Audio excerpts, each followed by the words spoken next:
আমার কথাগুলো শোনার জন্য আপনাকে স্বাগতম। দর্শক, একটি গুরুত্বপূর্ণ সংবাদ বিশ্লেষণ নিয়ে আমি আপনাদের সঙ্গে আলোচনা করব। বাংলাদেশের রাজনীতিতে আওয়ামী লীগ কি পুনঃপ্রতিষ্ঠিত হতে পারবে? কিভাবে পুনঃপ্রতিষ্ঠিত হতে পারবে? অথবা আওয়ামী লীগ কি কখনোই বাংলাদেশের রাজনীতিতে প্রাসঙ্গিক হয়ে উঠতে পারে কিনা? সেই বিষয়গুলো নিয়ে আমি এই ভিডিওতে আপনাদের সঙ্গে আলোচনা করব। দীর্ঘ ১৫ বছর বাংলাদেশের শাসন ক্ষমতায় আওয়ামী লীগ অধিষ্ঠিত ছিল। আওয়ামী লীগ এই ১৫ বছরে বাংলাদেশের মানুষের সঙ্গে বিশ্বাসঘাতকতা করেছে। বাংলাদেশের মানুষের ভাগ্য নিয়ে ছিনিমিনি খেলেছে। বাংলাদেশকে একটি অন্ধকারের দিকে নিয়ে গিয়েছে। উন্নয়নের কথা বলে লুটতরাজের রাজ্য কায়েম করেছে। জুলুম এবং ত্রাসের রাজত্বে পরিণত করেছিল এই বাংলাদেশকে। বাংলাদেশের রাজনীতিতে আওয়ামী লীগের প্রাসঙ্গিকতা শেষ হয়ে গেছে ২০২৪ সালের ৫ই আগস্ট গণ অভ্যুত্থানের মধ্য দিয়ে। আওয়ামী লীগ বাংলাদেশের রাজনীতিতে সম্পূর্ণ অপ্রাসঙ্গিক হয়ে পড়েছে। আওয়ামী লীগ এখনও চেষ্টা করতেছে যে রাজনীতিতে ফিরে আসার, কিন্তু ১৯৭১ সালে মুক্তিযুদ্ধের পর আওয়ামী লীগ বাংলাদেশের একটি ঐতিহ্যবাহী দল হিসেবে, মুক্তিযুদ্ধের নেতৃত্বকারী দল হিসেবে বাংলাদেশের মানুষের সঙ্গে মুক্তিযোদ্ধার চেতনাকে নিয়ে বিশ্বাসঘাতকতা করেছে। মুক্তিযুদ্ধকে আওয়ামী লীগ তার নিজের সম্পত্তি বানিয়ে ফেলেছিল, যার কারণে বাংলাদেশের মুক্তিযুদ্ধ নিয়েও বিভিন্ন বিতর্কের সৃষ্টি হয়। যদি মুক্তিযুদ্ধকে আওয়ামী লীগ তার নিজস্ব সম্পদ মনে না করত, সর্বজন স্বীকৃত থাকতো এই আমাদের মহান মুক্তিযুদ্ধ। এই মহান মুক্তিযুদ্ধে আওয়ামী লীগ এই মুক্তিযোদ্ধার চেতনা নিয়ে রাজনীতি করে বাংলাদেশের মানুষকে একটি নতুন ন্যারেটিভ দিয়েছিল, যেই ন্যারেটিভে শুধুমাত্র আওয়ামী লীগই সব, আর কারো কোনো মুক্তিযুদ্ধে অবদান নেই। আওয়ামী লীগের রাজনীতির যে বৈশিষ্ট্য, লুটতরাজ, দুর্নীতি এবং জেল জুলুমের রাজনীতি করেছে। দীর্ঘ ১৫ বছর আওয়ামী লীগ বাংলাদেশের মানুষকে উন্নয়নের কথা বলে বাংলাদেশে তাদের স্বর্গরাজ্য কায়েম করেছিল দুর্নীতি এবং দুঃশাসনের মাধ্যমে। এই দুর্নীতি এবং দুঃশাসনে বাংলাদেশের মানুষের ভাগ্যকে একটি অন্ধকারের দিকে নিয়ে গেছে, যার পরিণতি আজ আমরা ভোগ করতেছি।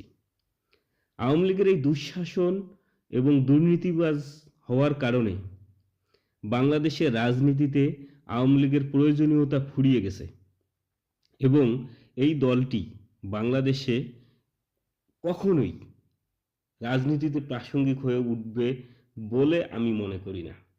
বাংলাদেশের মানুষ বা বর্তমান যে প্রজন্ম আওয়ামী লীগের দুঃশাসন থেকে দেশকে রক্ষা করেছে, দেশকে একটি নতুন স্বপ্নের দিকে নিয়ে যাচ্ছে, সেই প্রজন্ম কখনোই আওয়ামী লীগের এই দুঃশাসন, জুলুম এর বিষয়ে ভুলবে না।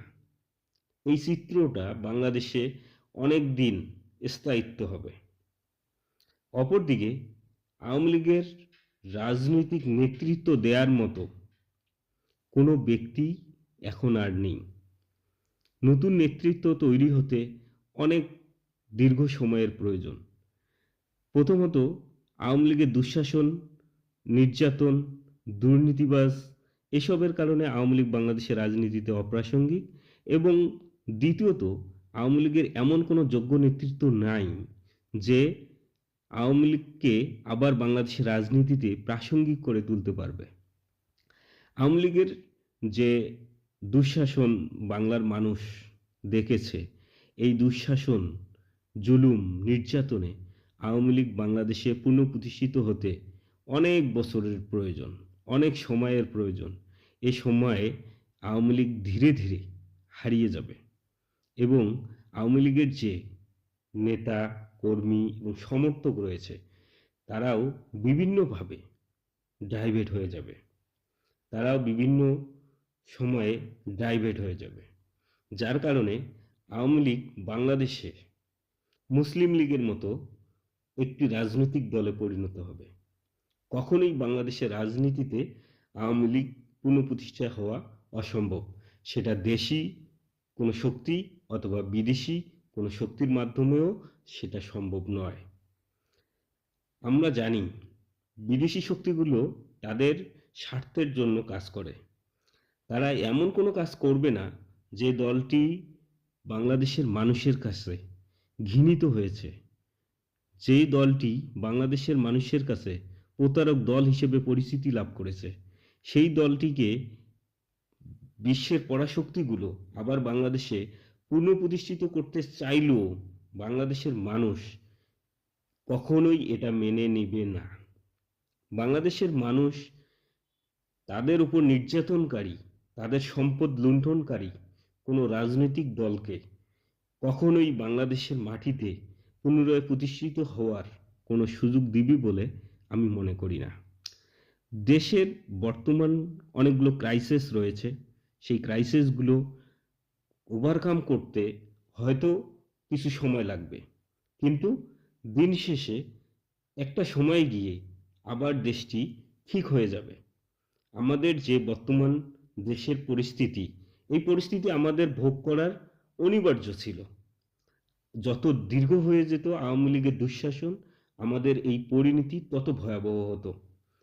যার কারণে আমাদেরকে ধৈর্য ধরে মেনে নিতে হবে যে একটা খাদের কিনারায় নিয়ে যাওয়া দেশকে পুনরায় সংগঠিত করা এবং বাংলাদেশকে সংগঠিতভাবে সুন্দরভাবে গড়ে তোলার জন্য যে নতুন পদক্ষেপগুলো গ্রহণ করার কার্যক্রম শুরু হয়েছে, সেই বিষয়গুলো অবশ্যই প্রতিফলিত হবে। অন্তর্বর্তী সরকার যদিও অনেক ক্ষেত্রে ব্যর্থ হয়েছে, কিন্তু এই ব্যর্থতার মেইন কারণ ছিল আওয়ামী লীগের দুঃশাসন এবং তাদের দলীয় লোকজন দ্বারা লুণ্ঠিত হওয়ার ইতিহাস। আওয়ামী লীগের দুঃশাসনের কারণেই বাংলাদেশের আজ এরকম পরিস্থিতি তৈরি হয়েছে।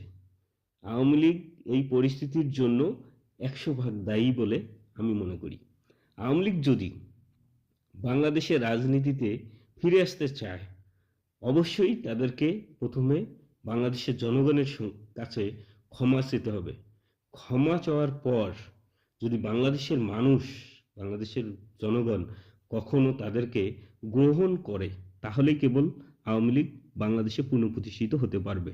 তবে আমার দৃষ্টিতে বাংলাদেশে আওয়ামী লীগ কখনোই আর পুনঃপ্রতিষ্ঠিত হতে পারবে না। এই দলটি 1971 সালে মুক্তিযুদ্ধ সংগঠিত হওয়ার পর স্বাধীন বাংলাদেশে যেমন মুসলিম লীগ অপ্রাসঙ্গিক হয়ে পড়েছিল, তেমনি 2024-এর পরে আওয়ামী লীগের দুঃশাসনের পতনের পর বাংলাদেশের রাজনীতিতে আওয়ামী লীগ অপ্রাসঙ্গিক হয়ে পড়েছে এবং এই অপ্রাসঙ্গিকতা জনগণ অনেক দিন মনে রাখবে। অর্থাৎ বাংলাদেশের রাজনীতিতে আওয়ামী লীগের দেয়ার আর কিছু নেই, তাদের প্রয়োজনীয়তা বাংলাদেশের জনগণের শেষ হয়ে গেছে। বাংলাদেশের জনগণ তাদের কাছ থেকে কোনো কিছু আশা করে বলে আমি মনে করি না। আওয়ামী লীগ যদি পুনঃপ্রতিষ্ঠিত হতে চায়, এর জন্য অনেক বছরের প্রয়োজন। প্রথমত তাদের কোনো যোগ্য নেতৃত্ব নেই, তাদের দুঃশাসন, তাদের দুর্নীতিবাজ লোকদের কার্যক্রম, তাদের অপশাসন, তাদের ভোট ডাকাতি, তাদের দুর্নীতি, তাদের স্বজনপ্রীতি, তাদের জুলুম, এগুলো বাংলাদেশের মানুষ যুগ যুগ ধরে মনে রাখবে। আর নতুন প্রজন্ম তো অবশ্যই এটা অনেক দিন মনে রাখবে। তো যার কারণে বাংলাদেশে আমার মতে আওয়ামী লীগ পুনঃপ্রতিষ্ঠিত হওয়ার কোনো সম্ভাবনা নেই এবং বাংলাদেশের মানুষ আওয়ামী লীগকে কখনো পুনঃপ্রতিষ্ঠিত হওয়ার সুযোগ দিবে বলে আমি মনে করি না। এই ভিডিওটি দেখার জন্য আপনাকে ধন্যবাদ।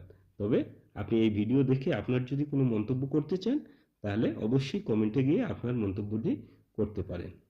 ধন্যবাদ সবাইকে।